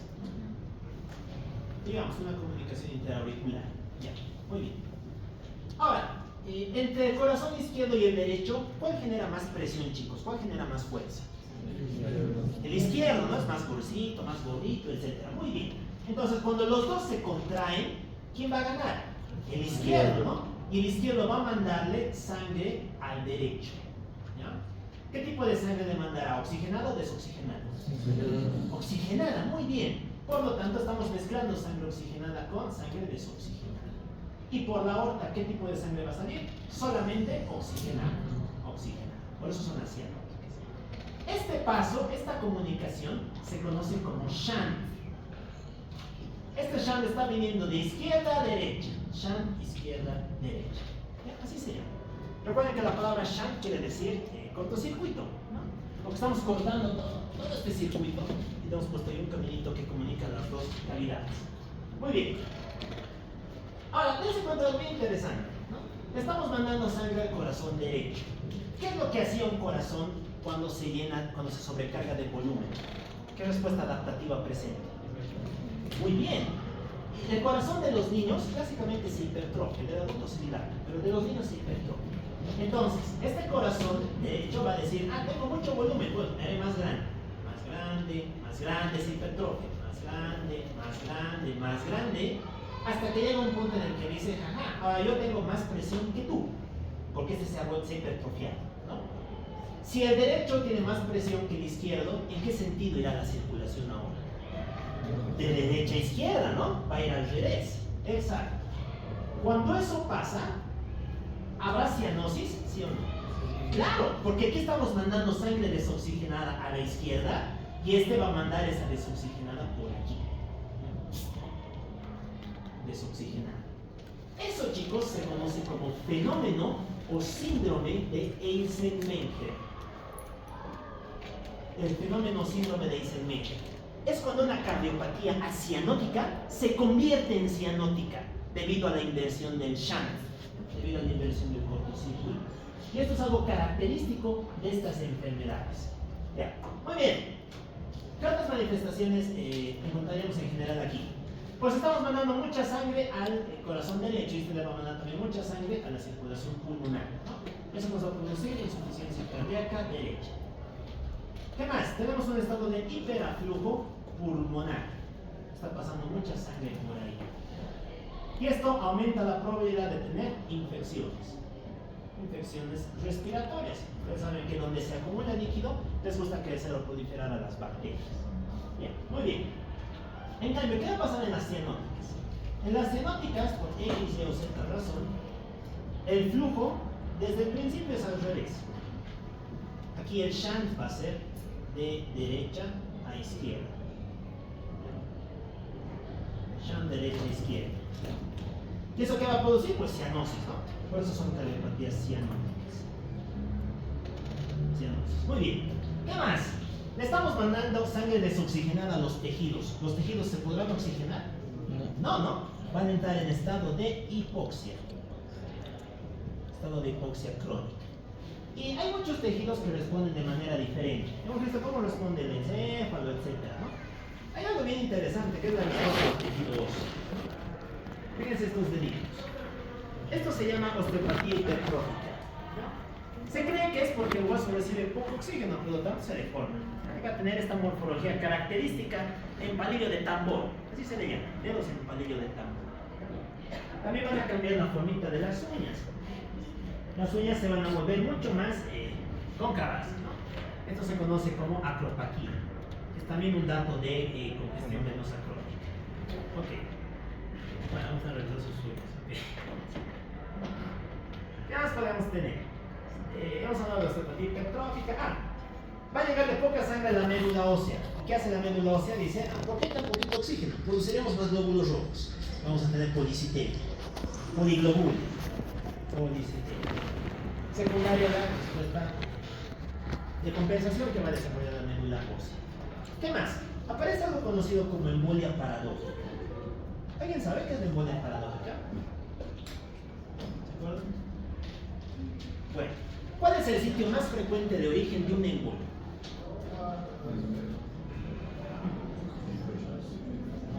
¿Cuál? ¿En qué vena? En la vena de Arancio, puede ser. Venas de gran calibre. Pero acuérdense, en una vena, ¿pero en qué vena? Y lo hemos visto, que hemos tocado el tema de varices. Trombosis venosa profunda. Ese es el sitio más frecuente de origen de varices, perdón, de émbolos. Volveremos a nuestro circuito. De aquí se va a desprender un émbolo. ¿Ese émbolo por dónde viaja? Viaja por la cava inferior, llega a la aurícula derecha, de la aurícula derecha se va al ventrículo derecho, y de aquí sale por la arteria pulmonar hacia el pulmón, donde va a producir un TEP. Por eso es que la causa principal del TEP era trombosis venosa profunda. Ahora bien, ¿qué pasaría si es que aquí le creamos una comunicación y el flujo está viniendo de derecha a izquierda? Pues que este émbolo va a venir de la aurícula derecha a la aurícula izquierda, al ventrículo izquierdo, y de aquí se va a ir por la aorta a producir un ictus, a producir el infarto de algún órgano, una embolia distal, etc. La embolia paradójica es aquella embolia de origen venoso que infarta un lecho arterial. Porque recuerden que normalmente los ictus y demás, ¿a qué se deben? A émbolos formados aquí, ¿no? En la aurícula izquierda, por fibrilación auricular. Cuando se invierte debido a la cardiopatía, hablamos de una embolia paradójica. Ya. Dicho eso, podemos pasar a hablar de las malformaciones. Bueno, vamos a comenzar con una que es relativamente benigna. Se la conoce como la dextrocardia. Es una anomalía de la posición del corazón. ¿Qué quiere decir la palabra dextro? ¿Cómo? Rotación. No. Opuesto. Dextro quiere decir derecho. Derecho. Y levo quiere decir izquierdo. Bueno. Dextro levo, ¿no? Eso es asimetría molecular. Bueno. Fíjense, ¿dónde está mirando la punta de ese corazón? A la derecha, ¿no? Eso es dextrocardia. Exacto, está mirando a la derecha del tórax, ¿no? Ha cambiado su posición normal. Recuerden que el corazón siempre mira hacia la izquierda, por anatomía. Puede que en algunos contextos este corazón asocie también malposiciones de otros órganos, generalmente respecto al cambio de lado. Es decir, que pueden tener su hígado a la izquierda, el apéndice a la izquierda también. Eso se llama situs inversus totalis. Todos los órganos cambian de posición. Situs inversus, exacto. Está notado ahí también. Situs inversus totalis. Ya. Vámonos con la comunicación interauricular. Recuerden que esta se divide en tres grandes categorías, ¿no? Tenemos los defectos de tipo ostium primo, de tipo ostium secundo y los de tipo seno venoso. ¿A qué nos referimos con un defecto tipo ostium primo? Es aquel que se origina o se desarrolla en la parte inferior del tabique interauricular. Aquí tenemos un dibujito de listo. Fíjense que el de tipo ostium primo se desarrolla en la parte inferior del seno. Acá. Suele ser un 10% de las cardiopatías. Después tenemos al tipo ostium secundum. Este es el 90% de las comunicaciones interauriculares. Y probablemente de aquí el más conocido es el foramen oval permeable, el famoso foramen oval. Finalmente, el de tipo seno venoso. Este se encuentra próximo a la desembocadura del seno coronario. Tiene una frecuencia del 1 al 2%. Hay una malformación especial dentro de esta. Es el conjunto de ostium primum más comunicación interventricular más una anomalía valvular. Esto se conoce como canal aurículo-ventricular. Y el canal aurículo-ventricular o conducto aurículo-ventricular es propio de los pacientes que tienen Down, de los pacientes que tienen síndrome de Down. Recuerden que el paciente con Down también asocia cardiopatías. Ok. Si escuchamos a estos pacientes, ¿qué observaríamos? ¿Qué creen que encontraríamos? ¿Cómo estará el primer tono, el primer ruido? ¿Normal? No. Estaría aumentado. ¿Por qué? Porque está pasando más flujo a través de la comunicación. Vamos a tener un primer ruido más fuerte. ¿Qué más? ¿Qué le va a pasar al segundo ruido? ¿Va a disminuir? No. De hecho, también va a aumentar. ¿Por qué? Porque está pasando mucha sangre de la izquierda a la derecha. Y esta sangre tarda en salir. Como tarda en salir, la válvula también tarda en cerrarse. Y vamos a tener un segundo ruido desdoblado. Así se llama. Cuando escuchas, exacto, desdoblado. Cuando escuchas el ruido de la aórtica y el de la pulmonar. Diferentes. Normalmente no se escuchan diferentes, salvo algunas condiciones fisiológicas. Ya. Exacto. El S2 desdoblado. Bueno, en general se operan, no todas se operan. En el caso del ostium primum se espera hasta los 4, 3, 5 años y si no cierra, recién se opera. Las demás se operan de entrada. Aquí tenemos algunas imágenes representativas, ¿no? Fíjense en la comunicación. ¿Qué creen que es esto? Está en color oscuro. ¿Qué es eso? Exacto, un coágulo, un trombo. Aquí vemos un ejemplo de una embolia paradójica, ¿no? Lo que les decía, la embolia llega y cruza de lado. Aquí vemos otra, ¿no? Fíjense que este es también de ostium secundum. Estamos en la parte media del tabique interventricular. Vamos con la interventricular. La cardiopatía en general más frecuente, cardiopatía congénita más frecuente. Dentro de las posibles etiologías que asocian, tenemos una, el síndrome alcohólico fetal. Eso no es que el feto consume alcohol, ¿no? Sino que la madre consume alcohol y producto de ello pasa y cruza la placenta, produciendo algunas malformaciones fetales. Ya. La comunicación interventricular se divide en dos categorías. Tenemos las comunicaciones de tipo membranoso, si es que afectan al septo membranoso, y las de tipo muscular, si es que afectan a la porción muscular del tabique. Recuerden que el tabique interventricular tiene dos porciones, ¿no? Una porción membranosa próxima a las válvulas y una porción muscular. Cuando afecta esta porción membranosa, se llama membranosa nomás, ¿no? Representa un 80% de las cardiopatías, es la más frecuente. En cambio, cuando se afecta esta parte muscular, tenemos un efecto de tipo muscular, un 20%.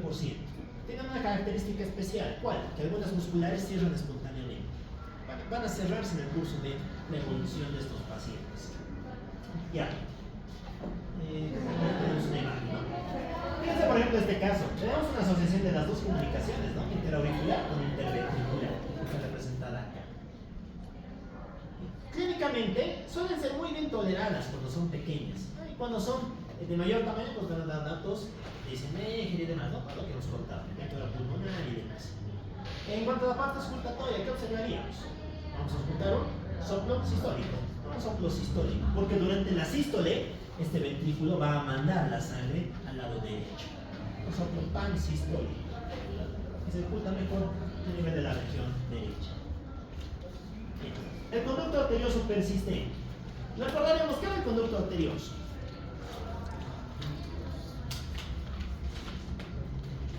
Es un vaso que comunica la aorta con la arteria pulmonar, ¿no? Recuerden que esta es una vía de bypass que se desarrolla durante la embriogénesis. Normalmente esto se cierra, y nosotros estará cerrado. Sí, no, aparentemente. No sabemos. Hemos hecho según la ecocardiografía, no sabemos. Pero bueno, aparentemente está cerrado. ¿En qué momento se cierra? ¿A los cuántos días de nacido?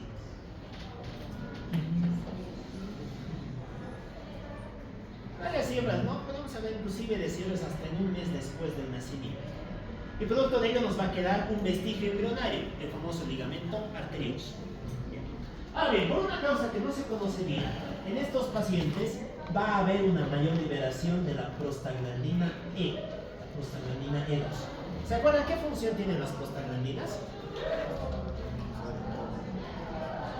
Son muy buenos vasodilatadores, ¿no? Entonces van a dilatar el conducto arterioso y por lo tanto se va a volver permeable. La sangre va a fluir por ahí. Ahora bien, esta sangre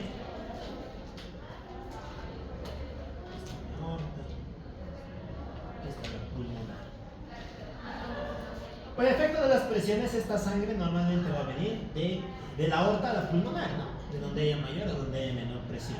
Pero en el caso que haya un fenómeno de Eisenmenger, vamos a observar un flujo invertido, ¿no?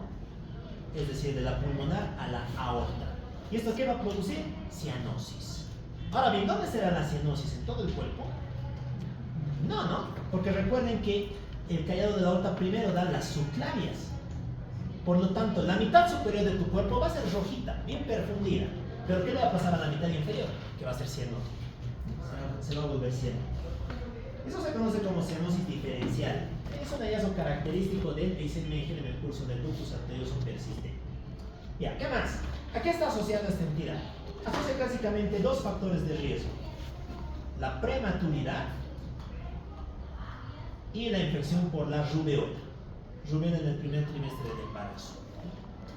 La rubeola es un agente que produce también muchas malformaciones congénitas. Está dentro del TORCH. Ya. ¿Qué más? En la parte morfológica, ¿qué observaríamos? Pues vamos a observar una lesión que va a comunicar el tronco de la aorta, ¿no? En este caso la aorta descendente, con la arteria pulmonar, como estamos observando acá. Con las repercusiones hemodinámicas que estas tienen. Ya, si ocultamos esto, encontraríamos algo bien característico. Es un soplo que se denomina continuo, porque es como una máquina, es como un... más o menos, ¿verdad?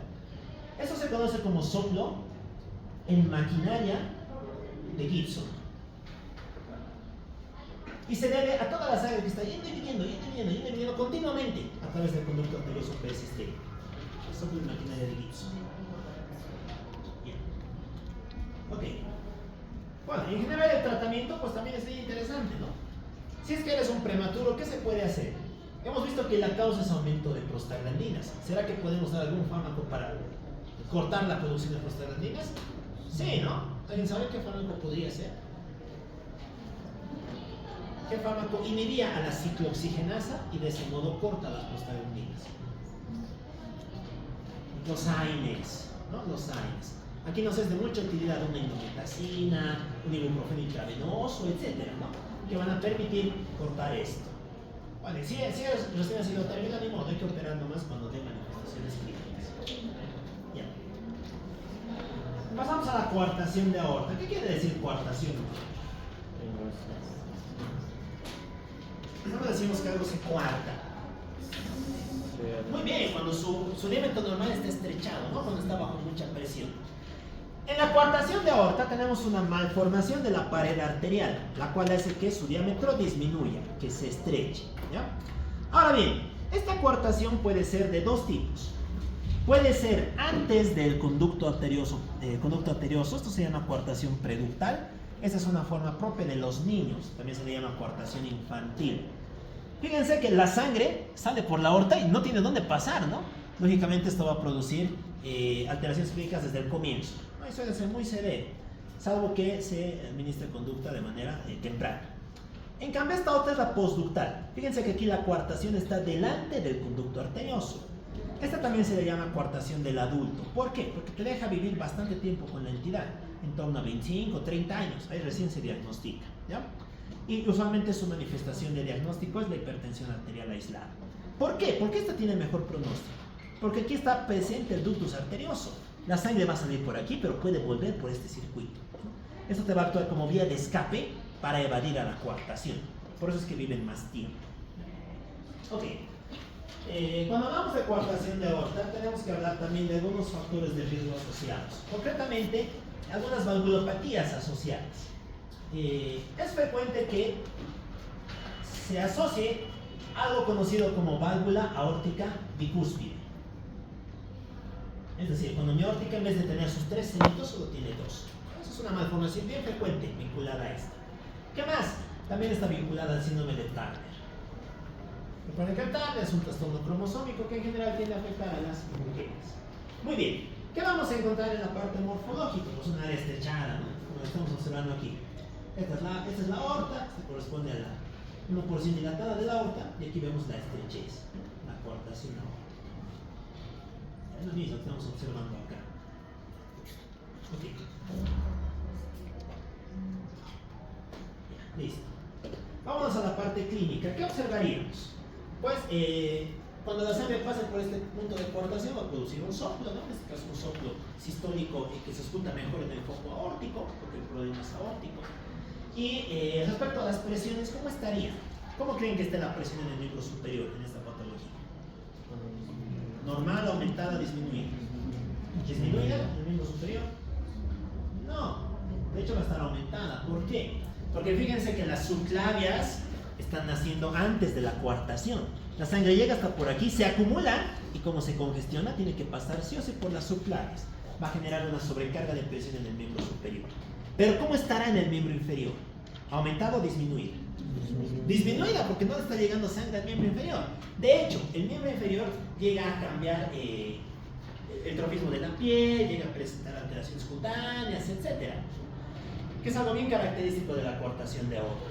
¿Qué más? Va a haber una diferencia de presión, ¿no? En torno a 20 milímetros de mercurio entre el miembro inferior y el miembro superior, que también es característico de esta entidad. Ya.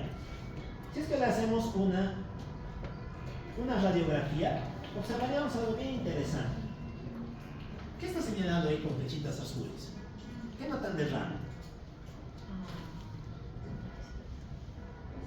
Nos fijaríamos las costillitas, ¿no? Fíjense que las costillas vienen bien bonitas, rectitas, charalala, y mordisco. Vienen bien bonitas las costillitas, mordisco. Esta suerte de mordisco, esta indentación, se conoce como muesca, la muesca aórtica, o el signo de Roessler. ¿A qué se debe el signo de Roessler? Se debe al desarrollo de una circulación colateral entre las venas dilatadas del tórax, con sus clavias y demás, y la mamaria interna, la torácica interna. Como hay mucha sangre acumulándose arriba, trata de escapar por algún lado, y esa vía de escape desarrollando colaterales. Ok, ¿qué otro signo más encontraríamos? Este. Bueno, ¿cómo creen que se llama este signo? Todos de radiólogos, ¿no? Supuestamente trazamos una línea aquí y hacemos 1, 2, similar a un 3. Eso se llama el signo del 3, el 3 aórtico. Bueno, lo mismo, ¿no? Son un poquitito imaginativos, son cosas de radiólogos, bueno. Pero el chiste es que teóricamente esta parte media del 3 correspondería a la coartación, ¿no? Y por aquí veríamos la zona pre y la zona post-coartación, que representarían a las barriguitas que tiene el número 3.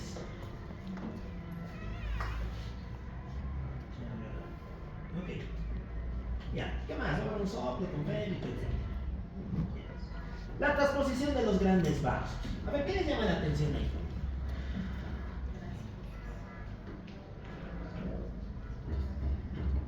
De entrada hay algo medio raro, ¿no? Generalmente la aorta nos la dibujan roja. ¿Y por qué aquí está azul?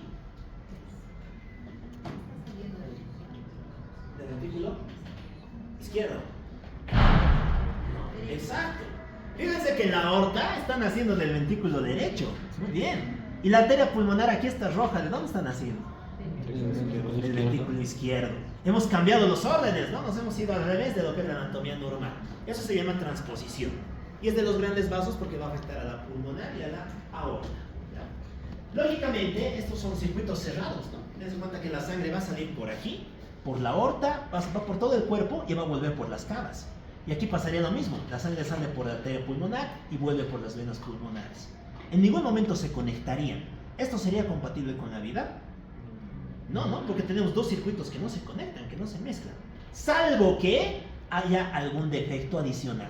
Para que una persona sobreviva con esto, tiene que asociar sí o sí una comunicación. Puede ser una comunicación interauricular, una interventricular, un ductus arterioso persistente, lo que quieran. Pero sí o sí tiene que haber una vía alterna que comunique las dos circulaciones. Ya. Oye, un factor de riesgo interesante que tiene este es el de la diabetes materna, ¿no? Está vinculado a la diabetes en la edad gestacional. Aquí. ¿Qué observaríamos en la parte morfológica? Por lo mismo, ¿no? Fíjense cómo desde el ventrículo derecho está haciendo tremenda aorta, ¿no? Inclusive las coronarias conservan su origen. Fíjense que nacen del mismo lado. Y por este lado aparece la arteria pulmonar, emergiendo desde el ventrículo izquierdo. Ya. Si deseamos a estos pacientes una radiografía, observaríamos un hallazgo que es característico. Fíjense que el corazón se vuelve una estructura dilatada, ¿no? Que tiene un delgado pedículo que lo sujeta a su porción superior. Esto se conoce como el signo del huevo, ¿no? O la imagen del corazón en huevo, por la forma elipsoidal que va a adoptar en la radiografía. Bien. ¿Qué nos tengo que contarles aquí? Bueno, poco más. ¿Cómo creen que se trata esto? Con cirugía, ya hay que haríamos una cirugía. ¿Se podrá reconstruir? Poner la aorta a la derecha, a la izquierda y la pulmonar a la derecha. No. Sí, ya. Actualmente se puede, ¿no?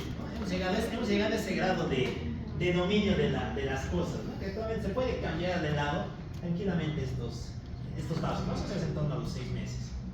Ok. El buen falot. A ver, ¿cuáles serán los componentes del falot? Estenosis pulmonar. Cabalgamiento de la Cabalgamiento de la aorta. aorta. ¿Ya? Derecho, muy bien. Aquí la anomalía básica, chicos, es una estenosis pulmonar a nivel del infundíbulo. Como aquí está estrecho, la aorta tiene que hacer un movimiento raro. Entonces cabalgamiento de la aorta. Vemos que aquí hay hipertensión, ¿no? Hay mucha presión. ¿Qué es lo que hacen los ventrículos cuando tienen mucha presión? Se hipertrofian. Por eso va a haber hipertrofia ventricular derecha.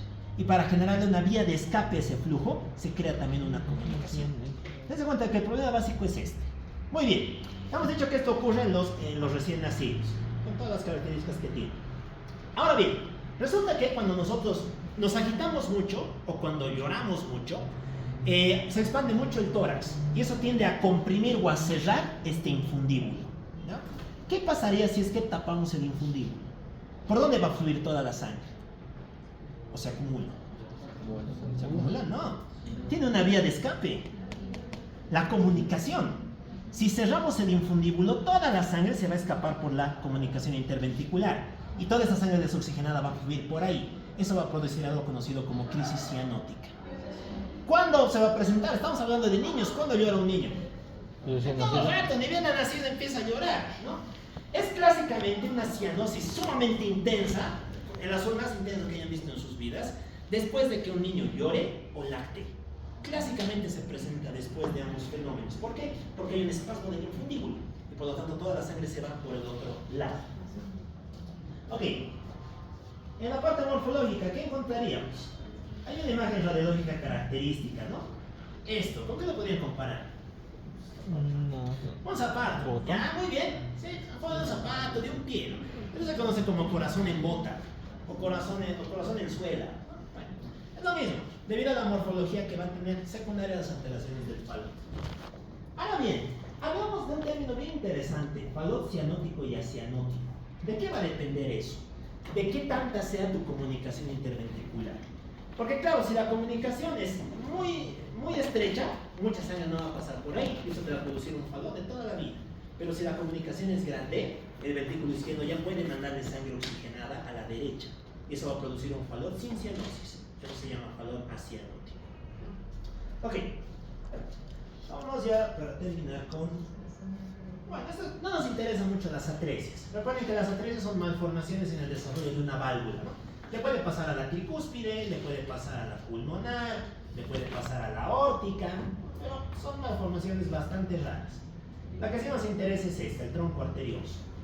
¿En qué consiste el tronco arterioso? Fíjense que hay una fusión de el origen de la arteria pulmonar y el origen de la aorta. Debido a esa fusión, ¿qué observamos? Pues que la sangre se mezcla, ¿no? Y como se mezcla va a aparecer cianosis. Este fenómeno está claramente vinculado a un síndrome genético. ¿Se acuerdan cuál es ese síndrome en el que hay hipoplasia tímica, malformaciones cardíacas y dismorfia facial?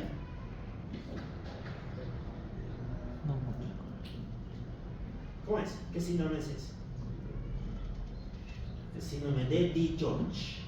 Este está vinculado al síndrome de DiGeorge. Aquí. ¿Por qué vamos a contar ahí? Listo. Ok, muchachos, hasta esta parte, ¿alguna pregunta, duda?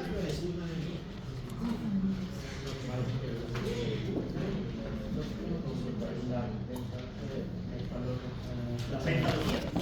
Vamos a la